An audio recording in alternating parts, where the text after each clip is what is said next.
Question number 2 solve करते हैं। इसके अंदर हमें डिफरेंट कॉम्प्लेक्स नंबर्स दिए हुए हैं, उनके हमने कॉन्जुगेट फाइंड करने हैं। हमने ये बात सीखी थी कॉन्सेप्चुअल वीडियोस में कि जब कॉन्जुगेट फाइंड करेंगे तो जस्ट आप रिप्लेस कर दें आयोटा को माइनस आयोटा के साथ। Very simple.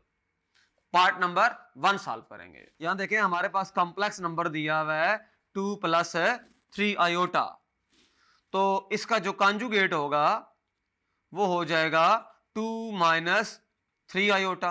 Very simple.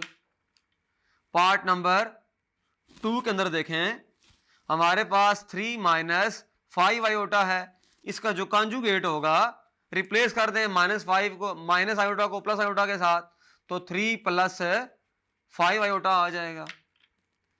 Part number 3,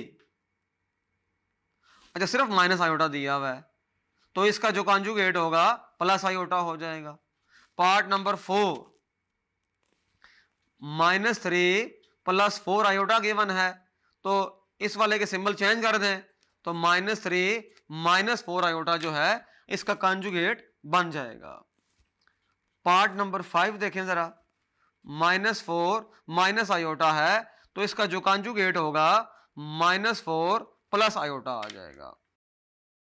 आखिरी पार्ट है इस क्वेश्चन का, आयोटा -3, इसको अरेंज करके लिखें -3 + आयोटा, इसका जो कॉन्जुगेट होगा फिर हमारे पास आ जाएगा -3 - आयोटा, क्योंकि ये प्लस आयोटा है वहां माइनस आयोटा ले आए, अगर ये माइनस आयोटा होता वहां प्लस आयोटा होता, तो इस तरह से हम कॉन्जुगेट फाइंड आउट कर सकते हैं।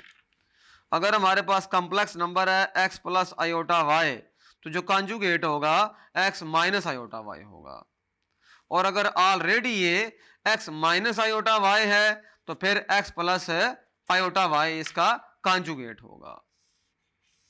ये बात हमने माइंड में रखनी है। किसी भी कॉम्प्लेक्स नंबर का कॉन्जुगेट फाइंड करना बहुत आसान सी बात है, जस्ट हम रिप्लेस करते हैं आयोटा को माइनस आयोटा के साथ। Thank you.